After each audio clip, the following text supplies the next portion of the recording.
नमस्कार, स्वागत है। आज हम करेंगे सच्चिदानंद हीरानंद वात्स्यायन अज्ञे के उपन्यास और उपन्यास साहित्य में इनका क्या योगदान रहा उसके बारे में हम जानेंगे। तो आइए देखते हैं। सबसे पहले अगर बात करें तो इनका जन्म हुआ 7 मार्च 1911 में और इनका देहांत माना जाता है 4 अप्रैल 1987 ईस्वी में। इन्होंने कविता, कहानी, उपन्यास, यात्रावृत्त, निबंध, गीति नाट्य, ललित निबंध, डायरी जैसी साहित्य की लगभग सभी विधाओं में अपनी सृजनात्मक प्रतिभा का परिचय दिया है। अज्ञे के विस्तृत और वैविध्यपूर्ण जीवनानुभवों उनकी रचनाओं में यथार्थवादी ढंग से अभिव्यक्त हुए हैं। तो यहाँ पर अगर हम देखें, उनके जन्म के बारे में मैंने बताया है, उनके देहांत के बारे में बताया है, परंतु उनके साहित्य के बारे में विस्तार से नहीं बताया। इनके जीवन और साहित्य के बारे में मैं पहले एक वीडियो डाल चुकी हूँ, उसका लिंक मैं यहाँ पर डाल दूंगी, तो आप विस्तार से उससे कर सकते हैं। आज हमारा यहाँ पर मूल उद्देश्य इनके उपन्यासों के बारे में जानना है, तो हम विशेष रूप से उन्हीं की चर्चा यहाँ करेंगे।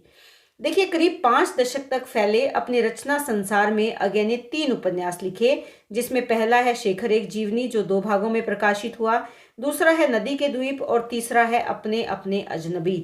तीनों ही बहुत ही महत्वपूर्ण उपन्यास है। शेखर एक जीवनी के पहले भाग का प्रकाशन 1941 में हुआ।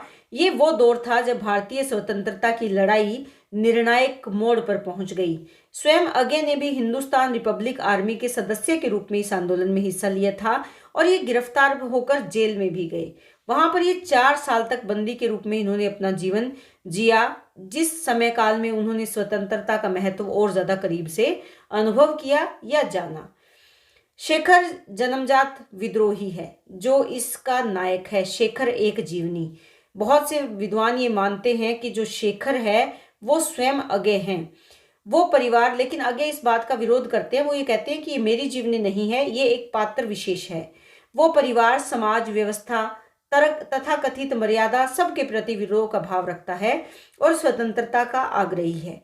इस उपन्यास में शेखर एक निहायत ही ईमानदार व्यक्ति है, अपनी अनुभूतियों और जिज्ञासाओं के प्रति बहुत ज्यादा ईमानदार। जीवन की नई नई परिस्थितियों में उसके मन में कई सवाल उठते हैं और वो अनुभव करता हुआ चलता है, सीखता चलता है। स्वतंत्रता को उसके विकास के लिए बेहद जरूरी माना है। तो यहाँ पर पहला जो विचार है, स्वतंत्रता का महत्व इन्होंने अपने उपन्यास के माध्यम से बताया है कि स्वतंत्रता मानव जीवन के लिए कितनी जरूरी है। इस विचारधारा को इन्होंने शायद इसीलिए डाला क्योंकि जेल के बंदी जीवन में इन्होंने इस भाव को बहुत अच्छे से अनुभव किया था। अज्ञे ने मनोवैज्ञानिक दृष्टिकोण से शेखर के जरिए एक व्यक्ति के विकास की कहानी बुनी। तो अज्ञे के जो उपन्यास हैं वो किस पर आधारित है? मनोवैज्ञानिक दृष्टिकोण पर आधारित है। इससे पहले मैंने जैनेन्द्र के उपन्यासों की वीडियो डाली थी। तो जैनेन्द्र भी मनोविश्लेषणवाद के प्रवर्तक माने जाते हैं। उन्होंने मनोविश्लेषणवाद पर आधारित उपन्यासों की रचना की। उन्हीं में से अज्ञे का भी एक नाम विशेष रूप से यहाँ लिया जा सकता है। शेखर अपनी स्वभावगत अच्छाइयों और बुराइयों के साथ देश काल की समस्याओं पर विचार करता है। अपनी शिक्षा दीक्षा, लेखन, आज़ादी की लड़ाई में अपनी भूमिका के क्रम में कई लोगों के संपर्क में आता है। लेकिन उसके जीवन में सबसे गहरा और स्थायी प्रभाव किसका पड़ता है? शशि का पड़ता है। शशि के साथ उसका रिश्ता भाई बहन का है, लेकिन दोनों के रिश्ते भाई बहन के संबंध के बने बनाए सामाजिक ढांचे से काफी आगे निकलकर मानवीय संबंधों को एक नई परिभाषा देते हैं। ये भारतीय उपन्यास में स्त्री पुरुष संबंधों की एक नई अभिव्यक्ति भी करते हैं, क्योंकि आगे शेखर के माध्यम से यहाँ बताना चाहते हैं। शेखर उसे कहता है कि मैं तुम्हें बहन से भी कहीं ज्यादा कुछ अलग जानता हूँ, कुछ अलग संबंध है। भाई बहन, तुम्हें बहन कहते हुए मुझे बहुत समय हो गया, लेकिन मुझे लगता है कि मेरा तुमसे कुछ अलग संबंध है। वो कौन सा संबंध है? स्त्री और पुरुष का संबंध। उस समय के समाज में या भारतीय समाज में इस तरह की धारणा उत्पन्न करना एक बड़ा ही ये कहें कि अलग प्रकार का दृष्टिकोण लेकर आए हैं। तो इनका दूसरा जो उपन्यास है, तो देखिए यहाँ पर पहले उपन्यास में हम 3 बातें विशेष रूप से जानी। एक तो स्वतंत्रता का महत्व, दूसरा मनोवैज्ञानिक दृष्टिकोण और तीसरा उस समय के भारतीय समाज में स्त्री पुरुष के संबंध की एक अलग दृष्टिकोण से उन्होंने व्याख्या की है। इनका दूसरा उपन्यास है नदी के द्वीप। 1951 में इसकी रचना हुई। ये भी एक मनोवैज्ञानिक उपन्यास है जिसमें एक तरह से यौन संबंधों को केंद्र बनाकर जीवन की परिक्रमा की गई है। देखिए, यौन संबंध एक ऐसा विषय रहा है जो भारतीय समाज में हमेशा पर्दे के भीतर रखा गया। इसके बारे में समाज में खुले तौर पर कोई चर्चा नहीं की गई। लेकिन आगे जैसे जो कथाकार हुए हैं, जो कहानीकार या उपन्यासकार हुए हैं या साहित्यकार हम कह सकते हैं, उन्होंने इन विषयों पर भी चर्चा करी अपने लेखन के माध्यम से। इस उपन्यास के मुख्य पात्र भुवन है, रेखा है, गोरा है और चंद्रमाधव। भुवन विज्ञान का प्रोफेसर है, रेखा एक पढ़ी लिखी पति द्वारा परित्यक्ता स्त्री है, यानी पति ने रेखा का त्याग कर दिया है। गोरा जो है वो भुवन की छात्रा है। उपन्यास में दो अन्य गुण पात्र हैं, हेमेंद्र और डॉक्टर रमेश चंद्र। हेमेंद्र कौन है? रेखा का पति है, जो केवल उसे पाना चाहता है और जब हासिल नहीं कर पाता तो उसे छोड़ देता है। उसके सौंदर्य बोध, नैतिकता जैसे मूल्यों से उसे कोई लेना देना नहीं।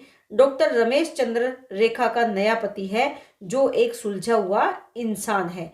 तो यहाँ पर जो कहानी गुथी गई है वो आधुनिक युग की कहानी है। यहाँ पर कोई खेत किसान का मजदूर नहीं, बल्कि विज्ञान का प्रोफेसर है। रेखा एक ग्रामीण जीवन जीने वाली युवती नहीं, बल्कि एक पढ़ी लिखी युवती है। यानी इस समय में जो उपन्यास लिखे जा रहे थे, ये आधुनिकतावाद से प्रभावित है, आधुनिक जीवन शैली से प्रभावित उपन्यास है। तो उन्हीं के अंतर्गत यौन संबंधों जैसे विषय को लेकर आना, ये इनका समाज में देखें तो एक नए प्रकार की क्रांति हम कह सकते हैं, नई अवधारणा के रूप में इसको इन्होंने अपने लेखन या अपने उपन्यास के माध्यम से समाज के सामने ये लेकर आए हैं। वे ज्यादातर आत्म मंथन या आत्मालाप कर रहे होते हैं। ये इतने संवेदनशील पात्र हैं कि बाहर की जिंदगी की हल्की सी छुअन भी इन्हें भीतर तक हिला कर रख देती है। अगे ने उपन्यास में पात्रों के इसी भीतरी जिंदगी के भिन्न भिन्न प्रतीकों, बिंबों और कविताओं के जरिए उभारने की कोशिश की है। तो ये भीतरीपन जो है, सामने से सब ठीक दिखाई देता है, लेकिन भीतर ही भीतर जो रिश्तों में कड़वाहट आ जाती है, जो रिश्तों में कमियां और खामियां आ जाती हैं, उनको इन्होंने अलग अलग प्रकार के प्रतीक, बिंब और कविताओं के माध्यम से इन्होंने उभारा है। इस उपन्यास में अगर देखें तो भुवन, रेखा और गोरा दोनों के बेहद करीब है। ये तीनों ही मध्यवर्गीय संवेदना से भरे हैं। तो किसको अभिव्यक्ति मिली है? मध्यवर्गीय संवेदना को। आधुनिकता बोध वाले बुद्धिजीवी पात्र हैं, लेकिन इनकी सबसे बड़ी समस्या ये है कि ये भीतर ही भीतर चाहे जिंदगी की लंबी विचार सारणी बना लें, उसे अभिव्यक्त नहीं कर पाते। यानी अपने विचारों को खुलकर अभिव्यक्ति ये नहीं दे पाते। यहाँ तक कि एक दूसरे के लिए अपनी भावनाएं भी इस उपन्यास में व्यक्ति नदी के द्वीप की तरह हैं, चारों तरफ नदी की धारा से घिरा, लेकिन फिर भी अकेला और अपनी सत्ता में स्वतंत्र। तो आधुनिक युग में भी व्यक्ति इसी प्रकार का जीवन जी रहा है, चारों ओर भीड़ से घिरा है, लेकिन फिर भी अकेला है। एक अकेला बिल्कुल स्वतंत्र है। इस भीड़ का इस पर कोई प्रभाव नहीं।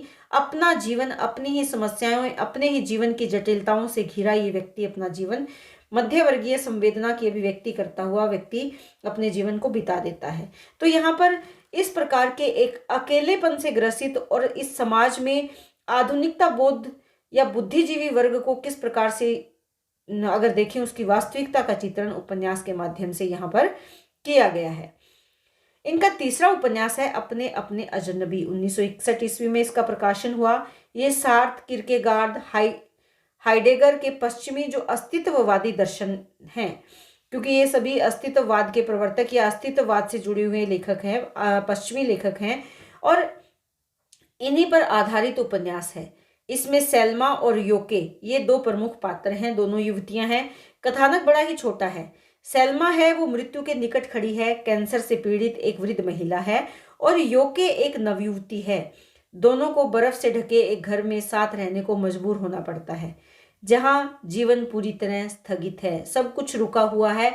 जो योके है वो युवा अवस्था में है, नवयुवती है, लेकिन सेल्मा क्या है, ये अपनी मृत्यु से जूझ रही है।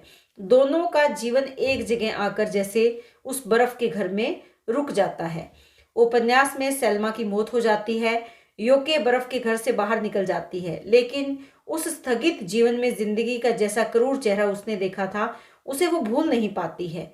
वर्ण की स्वतंत्रता की तलाश में अंत में ये कहते हुए जहर खाकर अपने जीवन का अंत कर देती है कि उसने जो चाहा वो चुन लिया, जैसा उसने सोचा था, जैसा उसने चाहा था, वो उसने अपना लिया है।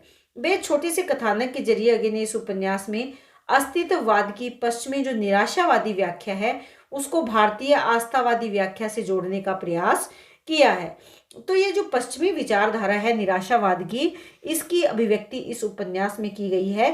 तो ये कुछ इस उपन्यास में, या यूं कहें कि अज्ञे के उपन्यास साहित्य में ये कुछ नई विचारधाराओं का आगमन हुआ। यह उपन्यास साहित्य में समाज के उन नए पहलुओं को सामने रखने की कोशिश अज्ञे ने करी है, जो उस समय बहुत ज्यादा प्रचारित प्रसारित नहीं थे, या जिनका साहित्य में जिनको इतना ज़्यादा विकास नहीं मिल पाया था। उन व्यवस्थाओं को, उन निराशा के भावों को, उन मनोभावों को, इस आधुनिकता बोध से ग्रस्त मानव का चित्रण उन्होंने अपने उपन्यासों के माध्यम से किया है, जो कि उनके उपन्यासों की एक विशेष बात कही जा सकती है। तो उम्मीद करती हूँ कि ये जो वीडियो है ये आपके लिए उपयोगी सिद्ध होगी, ऐसी मेरी कामना है। इसी तरह चैनल से जुड़े रहें और अपने कमेंट के द्वारा अपने विचारों की अभिव्यक्ति करके ज़रूर बताएं। बहुत बहुत धन्यवाद।